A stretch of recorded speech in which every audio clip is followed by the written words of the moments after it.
زمین و زمان تمہارے لیے، مکین و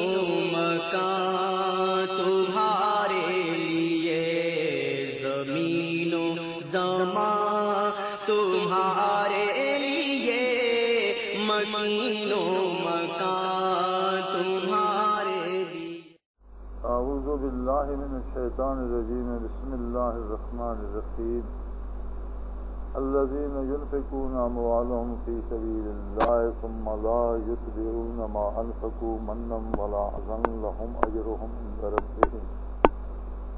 ولا خوف علیہم ولا هم يحزنون۔ قول معروف ومغفرۃ خیر من صدقۃ یتبعها اذى واللہ غنی حلیم۔ اللہم سبحانک لا علم لنا الا ما علمتنا انک انت العلیم الحکیم۔ مولایا صلی وسلم دائما ابدا علی حبیبک من زانت بہ القلوب۔ رب جلیل نے رزق کی تقسیم میں فرق رکھا ہے۔ اپنی بارگاہ سے کسی کو زیادہ دیتا ہے، کسی کو کم ملتا ہے، اور دونوں امتحان اور آزمائش میں ہیں۔ اللہ یبسط الرزق لمن یشاء ویقدر، اللہ کسی کو فراخ رزق دے دیتا ہے اور کسی پر تنگی بھیج دیتا ہے۔ دیکھا یہ جاتا ہے کہ کوئی زیادہ رزق پا کر، رزق سے مراد صرف مال و دولت نہیں ہے، ہر چیز اللہ ہی کا دیا ہوا رزق ہے۔ کوئی بھی وصف انسان میں ہو وہ رزق ہے۔ کسی کے پاس دولت ہے، کسی کے پاس علم ہے، کسی کے پاس طاقت ہے، کسی کے پاس اقتدار ہے، بے شمار نعمتیں جو اس نے دے رکھی ہیں، یہ ساری رزق ہے۔ کوئی بہت اچھی طرح سے بیان کر سکتا ہے اور کوئی اپنی حالت بھی بیان نہیں کر سکتا۔ کسی کو اقتدار و اختیار دیا ہے اور کسی کو بے بس بنا دیا۔ اور دیکھا یہ جاتا ہے کہ جس کے پاس فراخی ہے وہ اس پہ اتراتا ہے اور اسے اپنا کمال سمجھتا ہے، یا اسے اللہ کی عطا سمجھتا ہے اور اللہ کا شکر ادا کرتا ہے۔ اور جو نعمت و دولت اس کے پاس ہے اسے اللہ کریم کی رضا کے حصول پہ خرچ کرتا ہے۔ جس پہ تنگی ہے اس کا امتحان یہ ہوتا ہے کہ تنگی سے گھبرا کر اللہ کا در چھوڑ کر کہیں اور بھاگتا ہے، یا اللہ کریم سے وابستہ رہتا ہے، ہر حال میں اللہ ہی سے امید رکھتا ہے اور اسی سے وابستہ رہتا ہے۔ جن کے پاس فراخی ہوتی ہے انہیں حکم دیا ہے کہ جن کو تنگی ہے ان کی مدد کریں، ان پر خرچ کریں، اور اپنی ضرورت سے زائد جو ہے وہ دوسروں کو بھی اس میں شریک کریں، دوسروں کا دکھ درد بانٹیں۔ وہی بات چل رہی تھی پچھلی آیہ کریمہ میں۔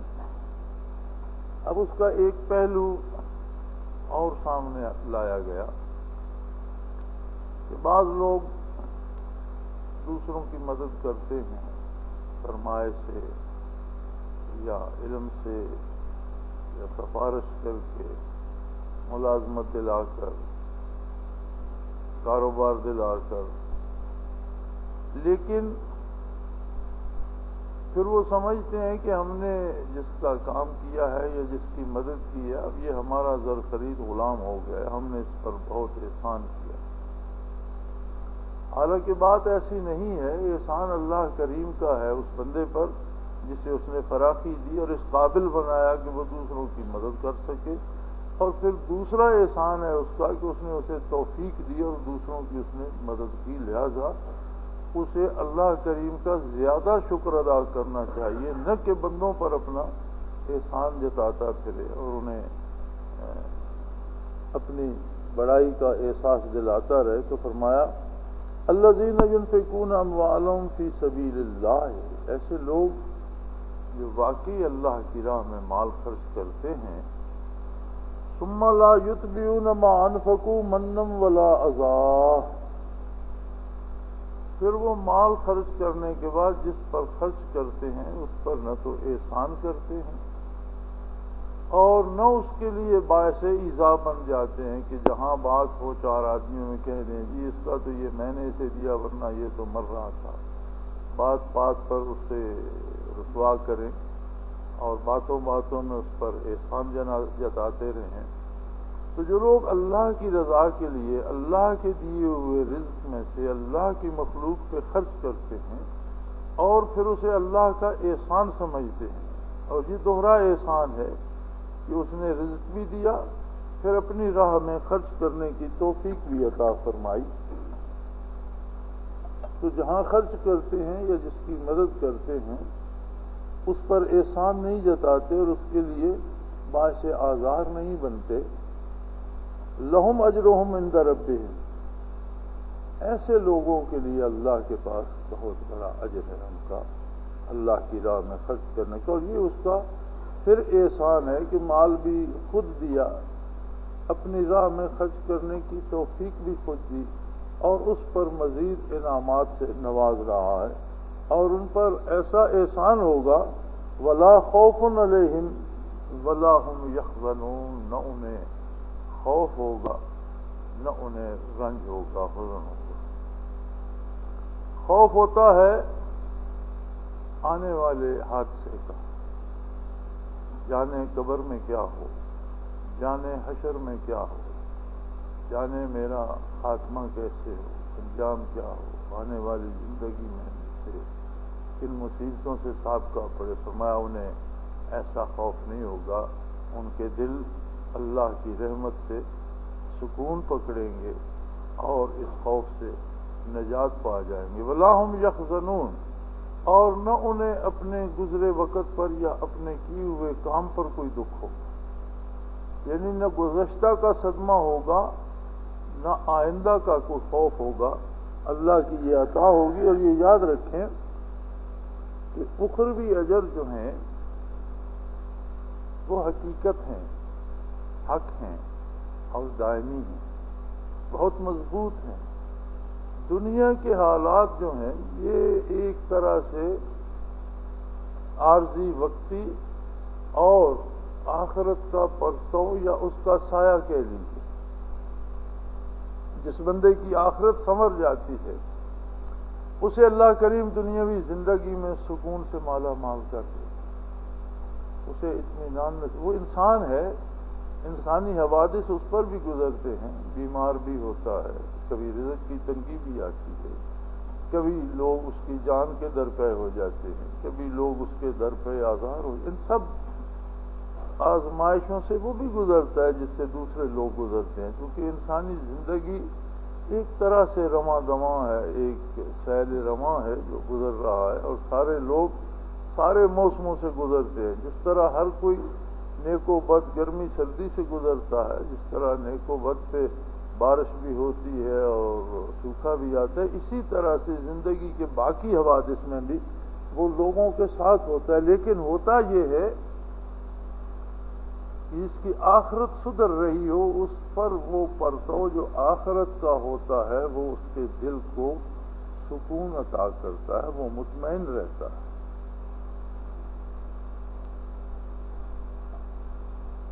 اور اگر آخرت بگڑ رہی ہو تو زندگی میں اس کے پاس دولت بھی ہو، اس کے محافظ بھی بہت ہوں، اسے ساری سہولتیں بھی ہوں، صحت بھی ہو، لیکن پھر بھی اس کے دل میں سکون نہیں ہوتا، وہ اطمینان کی سانس نہیں لے سکتا، ہر وقت ڈرتا رہتا ہے، ہر وقت خوف زدہ رہتا ہے، عجیب عجیب سے خیالات پریشان کرتے رہتے۔ تو فرمایا جو لوگ اللہ سے نعمتیں پا کر پھر انہیں اللہ کی راہ میں خرچ بھی کرتے ہیں۔ انفاق فی سبیل اللہ میں صرف خیرات یا صدقات ہی نہیں ہیں، بلکہ اللہ کے حکم کے مطابق جہاں بھی خرچ کیا جائے گا وہ انفاق فی سبیل اللہ ہوگا، حتیٰ کہ اپنا کھانا پینا یا بال بچوں کا کھانا پینا وہ بھی انفاق فی سبیل اللہ شمار ہوگا، کیونکہ اگر اللہ کے حکم کے مطابق ہوگا۔ اور اگر اس میں اسراف آ جائے گا، فضول خرچی آ جائے گی، یا اللہ و اللہ کے رسول صلی اللہ علیہ وسلم کی حکم عدولی آ جائے گی، پھر بات بگڑ جائے گی۔ تو انفاق فی سبیل اللہ سے یہ مراد ہے کہ جہاں بھی شریعت کے مطابق خرچ کیا جائے وہ سارا انفاق فی سبیل اللہ ہے۔ پھر اللہ کی مخلوق پہ خرچ کیا جائے اور دوسروں کے دکھ درد بانٹے جائیں تو یہ بہت بڑی بات ہے، اس کا بہت بڑا درجہ ہے۔ لیکن یہ نہ ہو کہ انہیں چند سکے یا ان کی تھوڑی سی مدد کرنے کے بعد پھر ان پر احسان جتاتا پھرے یا انہیں اپنا غلام سمجھنے لگ جائے۔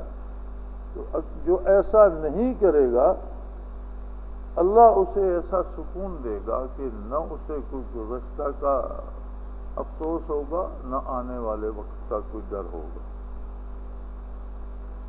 قول معروف مغفرۃ خیر من صدقۃ یتبعها اذی، ایسا صدقہ یا ایسا خرچ اللہ کے نام پر یا ایسی مدد جو کسی کی جائے جس کے بعد اس پر احسان جتایا جائے یا اسے رسوا ہونا پڑے، اسے ایذا دی جائے، تو اس سے بہتر یہ ہے کہ کوئی اچھا سا کلمہ کہہ کر بہتر طریقے سے انکار کر دیا جائے، اس کی دل آزاری نہ کی جائے، اس کی مال و دولت سے مدد نہ کی جائے، لیکن قول معروف و مغفرہ، اچھی سی بات کہہ کر درگزر کر لینا وہ بہتر ہے۔ مال دے کر احسان جتانے سے یہ بہتر ہے کہ خوبصورت طریقے سے انکار کر دیا جائے، اچھے سے طریقے سے۔ یہ اس خیرات سے بہتر ہے جس کے بعد اس بندے کو ایذا دی جائے یا اس پر احسان جتایا جائے۔ واللہ غنی حلیم، اور یہ یاد رکھیں اللہ خود غنی ہے اور ساری مخلوق کو دے رہا ہے، وہ محتاج نہیں ہے، وہی دینے والا ہے۔ آپ نہیں دیں گے تو وہ کسی اور کے ہاتھ سے پہنچا دے گا، جو رزق اس تک اس نے پہنچانا ہے کسی اور سبب سے پہنچا دے گا، کسی اور ذریعے سے پہنچا دے گا۔ حلیم، اور وہ بہت بردبار ہے، انسانی کردار کو دیکھتا رہتا ہے اور اس پر اپنے کرم کا ہاتھ نہیں روکتا، تا وقتے کہ پھر اس کا وقت مقررہ آ جاتا ہے اور اعمال ختم ہو جاتے ہیں، اور پھر نتائج کا عالم جب شروع ہوتا ہے تو وہ از خود جو اس نے بویا ہے وہ اسے کاٹنا پڑ جاتا ہے۔ یا ایھا الذین آمنوا لا تبطلوا صدقاتکم بالمن والعذا، پھر خاص طور پر مومنین سے ارشاد ہوا، یاد رکھے کافر بھی خرچ کرتے ہیں، لوگوں کی بھلائی پہ خرچ کرتے ہیں، اور ہمارے ہاں آپ دیکھ لیجئے ہمارے بڑے بڑے شہروں میں ابھی تک ہندوؤں کے بنائے ہوئے خیراتی اسپتال اور خیراتی ادارے چل رہے ہیں، کنویں بنا دیتے ہیں، تالاب بنا دیتے ہیں۔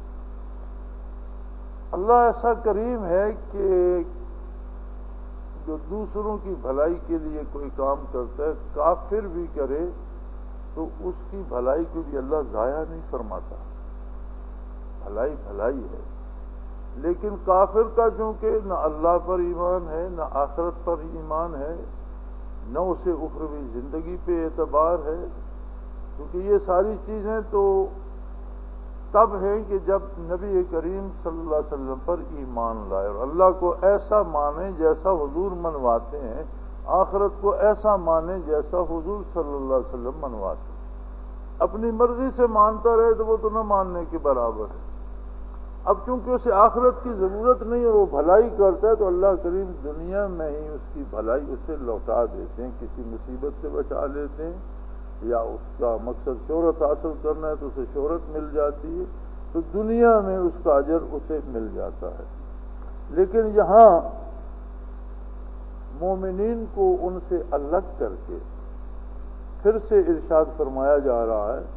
کہ یہ تو ایک عمومی بات تھی عالم انسانیت کی کہ جو کوئی بھی خرچ کرتا ہے اور اللہ کی راہ میں خرچ کرتا ہے اور سمجھتا ہے لوگوں کی بھلائی کے لیے کر رہا ہوں تو وہ لوگوں پر احسان نہ دیتا ہے، اور خاص طور پر وہ لوگ جو ایمان لائے ہیں۔ لا تبطلوا صدقاتکم بالمن والعذا، یاد رکھو اللہ کی راہ میں جو صدقہ کرتے ہو اسے احسان جتا کر یا دوسرے کے لیے باعث ایذا بن کر اسے باطل نہ کرو، یعنی اگر دوسرے پر احسان جتایا جائے یا اسے باتوں باتوں میں روزانہ یاد کرا کے رسوا کیا جائے، یہ سر مجلس اظہار کیا جائے جی میں نے یہ بڑا مشکل میں تھا، میں نے اس کا علاج میں نے کرا دیا، یہ بڑی مشکل میں تھا، میں نے اسے فلاں مصیبت سے نجات دلا دی، اس کے گھر فاقے چل رہے تھے، میں نے اسے غلہ دے دیا، تو باتوں میں کوئی رسوا کرے یا اس پر اپنے آپ کی بڑائی کا اظہار کرے تو فرمایا وہ صدقہ باطل ہو جائے، وہ نیکی ضائع ہو جاتی ہے۔ لہذا لا تبطلوا صدقاتکم بالمن والاذی، احسان جتا کر یا کسی کو ایذا دے کر اپنی خیرات کو ضائع نہ کرو، باطل نہ کرو، اور جو صدقہ کر کے اللہ کی راہ میں مدد کر کے احسان جتاتا ہے اس کی مثال تو ایسی ہے کالذی ينفق مالہ رئاء الناس ولا یؤمن باللہ والیوم الآخر، اس کی مثال تو ایسی ہے کہ جیسے وہ مال تو خرچ کرتا ہے لیکن لوگوں کو دکھانے کے لیے، اللہ کو راضی کرنے کے لیے یا آخرت میں اجر پانے کے لیے نہیں، بلکہ اپنے ہم اثر لوگوں پر اپنی سبقت لے جانے کے لیے اور انہیں دکھانے کے لیے کرتا ہے۔ تو جو بندہ دکھاوے کے لیے کام کرتا ہے اس کا دوسرا نتیجہ یہ ہے کہ اس کا اللہ پر اور آخرت پر ایمان نہیں ہے۔ اگر اللہ پر ایمان ہوتا تو اللہ کی رضا کے لیے کرتا، آخرت پر ایمان ہوتا تو آخرت میں نجات کے لیے اور آخرت میں اجر کے لیے کرتا۔ جب وہ لوگوں پر اپنی بڑائی ظاہر کرنے کے لیے اور دکھاوے کے لیے خرچ کرتا ہے تو اس کا ایک نتیجہ یہ ہے کہ اس کا اللہ پر ایمان نہیں ہے اور آخرت پر یقین نصیب نہیں ہے۔ فمثلہ کمثل صفوان، اس کی مثال ایسی ہے جیسے کوئی ایک چٹان ہو علیہ تراب اور اس چٹان پر تھوڑی بہت مٹی پڑی ہوئی ہو، فَأَصَابَهُ وَابِلٌ فَتَرَكَهُ صَلْدًا، جیسے کوئی ٹھوس چٹان ہو اور اس پر تھوڑی بہت مٹی پڑی ہوئی ہو، کوئی اس مٹی میں ہل چلائے، پھر اس میں بیج ڈالے، پھر وہ فصل کاشت کرے اور اللہ کرے کہ زور کی بارش ہو جائے اور ایسی بارش ہو کہ وہ ساری مٹی بھی اور بیج بھی اور سب کچھ بہا کر لے جائے اور پیچھے چٹان رہ جائے، تو وہ جو اس نے صدقہ کیا، خیرات کی اور اس کا احسان لوگوں پر جتایا اور لوگوں کو دکھاوے کے لیے کی، تو وہ ایسی ہے جیسے وہ چٹان پر تھوڑی بہت مٹی تھی، اس میں اس نے کاشت کیا، بیج بھی ڈالا، ہل بھی چلایا، محنت بھی کی، لیکن جب بارش ہوئی تو بجائے اگنے کے، کھیتی اگنے کے، فصل اگنے کے، وہ ساری مٹی بہا کر لے گیا اور چٹان کی چٹان باقی رہ گئی۔ لا یقدرون علی شیء مما کسبوا، اسی طرح آخرت میں ان کے ہاتھ بھی کچھ نہیں لگے گا۔ جس طرح دنیا میں کسی چٹان پر تھوڑی بہت مٹی ہو اور اسے کوئی کھیتی بنائے یا اس میں وہ فصل اگانے کی کوشش کرے اور اتنی تیز بارش آئے کہ وہ ساری مٹی بہا کر لے جائے تو پھر اس کے پلے کیا پڑا؟ وہ جو محنت کی تھی وہ بھی ضائع ہو گئی، جو پلے سے بیج ڈالا تھا، کھاد ڈالی تھی وہ بھی ضائع ہو گئی۔ اسی طرح جو لوگوں پر احسان جتانے کے لیے اور دکھاوے کے لیے خیرات کرتا ہے، آخرت میں اس کے پلے کچھ نہیں پڑے گا۔ لا یقدرون علی شیء مما کسبوا، جتنی محنت کی تھی اس میں سے ان کے پلے کچھ نہیں پڑے گا۔ واللہ لا یہدی القوم الکافرین، اور جب تک اللہ پر کسی کو یقین نہ ہو اسے صحیح کام کرنے کی سمجھ ہی نہیں ہے۔ واللہ لا یہدی، ہدایت کیا ہوتی ہے؟ کسی بھی کام کو کرنے کا صحیح طریقہ ہدایت کہلاتا ہے۔ عقائد و نظریات سے لے کر کردار تک، اخلاق و آداب سے لے کر گفتار تک، صحیح کام کرنے کا طریقہ خدا یا ہدایت کہلاتا ہے۔ اور اللہ جب تک اس کی عظمت پر کسی کو یقین نہ ہو وہ اس میں وہ صلاحیت ہی پیدا نہیں فرماتا کہ اسے صحیح طریقہ اور صحیح سلیقہ سمجھ آئے۔ وہ غلط کرتا ہے اور اسی غلط پہ نازاں رہتا ہے اور سمجھتا ہے میں نے بڑا تیر مار لیا۔ واللہ لا یہدی القوم الکافرین،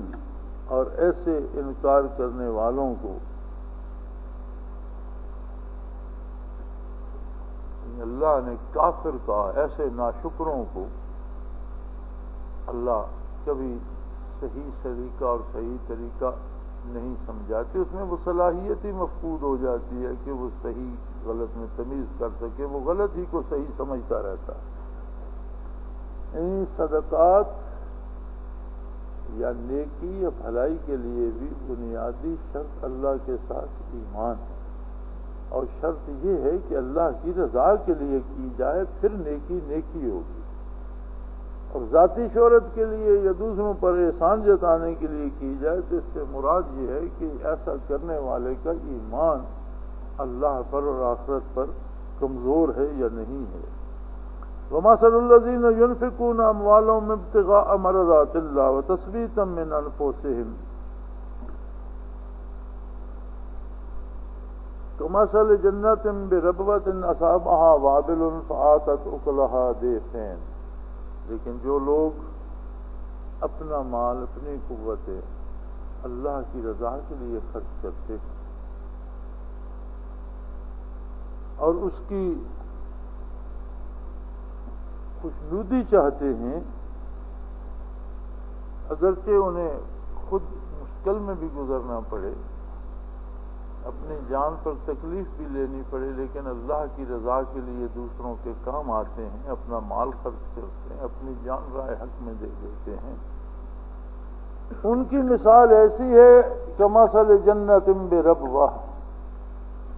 جیسے ایک بہت ہی اعلیٰ زمین پر ایک باغ ہو۔ صاحب تفسیر مظہری نے ربوہ کا مفہوم یہ لکھا ہے، عام تفاسیر میں تو اونچائی پر یا پہاڑی پر یا چوٹی پر لکھ دیا جاتا ہے ربوہ، انہوں نے یہ لکھا ہے کہ جیسے دریا یا نہر ہو تو کوئی زمین ایسی ہو کہ جو اس کے کناروں سے نیچی بھی نہ ہو کہ اس میں پانی آئے اور جمع ہو جائے اور پھر پانی ہمیشہ وہیں کھڑا رہے، اور اتنی اونچی بھی نہ ہو کہ وہاں پانی پہنچ نہ سکے، بلکہ اس کے کناروں کے ایسے برابر ہو کہ جس میں نہر کا پانی لگائیں تو ضرورت کے مطابق لگا دیں، ضرورت کے بعد بند کر دیں، یعنی جو زرخیز بھی ہو اور جس کا آب رسانی کا طریقہ بھی بہت اور نہایت موزوں ہو، یعنی بہترین زمین ہو، اسے ربوہ کہا جائے گا۔ تو فرمایا جو اللہ کی رضا جوئی کے لیے خرچ کرتے ہیں اور اپنی جان پر تکلیف بھی لیتے ہیں، مشکلات بھی جھیلتے ہیں اور یہ چاہتے ہیں کہ اللہ راضی ہو، ان کی مثال ایسی ہے جیسے ایک بہترین زمین پر باغ ہو، پھر اس پر بارشیں برسیں اور اس کے پھل اور اس کا غلہ کئی گنا بڑھ جائے، پھر وہ زیادہ سے زیادہ پھل دے، ضعفین کئی گنا جو بڑھ جائے۔ فَإِن لَّمْ يُصِبْهَا وَابِلٌ فَطَلٌ، اور وہ ایسی خوبصورت جگہ پر، ایسی خوبصورت وادی میں ہو کہ جہاں اگر بارش نہ بھی ہو تو ہواؤں میں جو نمی ہوتی ہے وہ بھی فصل کو پکانے کے لیے کافی ہو جائے، کبھی یعنی اگر بارشیں نہ بھی ہوں تو اس کی فصل کبھی خراب نہ ہو، اتنی بہترین زمین اور ایسی خوبصورت وادی ہو۔ جو اللہ کی راہ میں تکلیفیں اٹھاتے ہیں، اللہ کی رضا کے لیے خرچ کرتے ہیں، اللہ کو پہچان کر، اللہ کو مان کر، نبی کریم صلی اللہ علیہ وسلم کی سنت کے مطابق، آپ کے ارشاد عالی کے مطابق جو لوگ اپنی قوتیں، اپنا اقتدار و اختیار، اپنا مال و دولت اللہ کی رضا جوئی کے لیے خرچ کرتے ہیں، ان کی مثال اس باغ کی ہے جو کسی بہترین وادی میں، بہترین زمین پر ہو اور جس پر ہمیشہ بارشیں برسیں اور جو دوسروں کی نسبت کئی گنا زیادہ فصلیں دے، اور اگر قحط سالی پڑ جائے اور کہیں بارش نہ ہو تو وہ جگہ ایسی موزوں اور مناسب ہو کہ جو نمی ہوا میں ہوتی ہے، فَإِن لَّمْ يُصِبْهَا وَابِلٌ فَطَلٌ، جو ہوا میں نمی ہوتی ہے وہ بھی اس کی فصل کو پکانے کے لیے کافی ہو جائے اور کبھی اس کی فصل قحط سالی کی نظر نہ ہو۔ وَاللَّهُ بِمَا تَعْمَلُونَ بَصِيرٌ، اور یہ کون کرے گا؟ فرمایا ہر ایک کے کردار کو اور اس کے ارادے اور نیت کو اللہ کریم خود ملاحظہ فرما رہا ہے، خود دیکھ رہا ہے کہ کس نیت سے کوئی کیا کر رہا ہے، کس ارادے اور کس خلوص کے ساتھ کیا خرچ کر رہا ہے۔ تو اس کے مطابق وہ اس پر اجر مرتب فرماتا ہے. تو آخر دعوانا ان الحمدللہ رب العالمین. زمین و زمان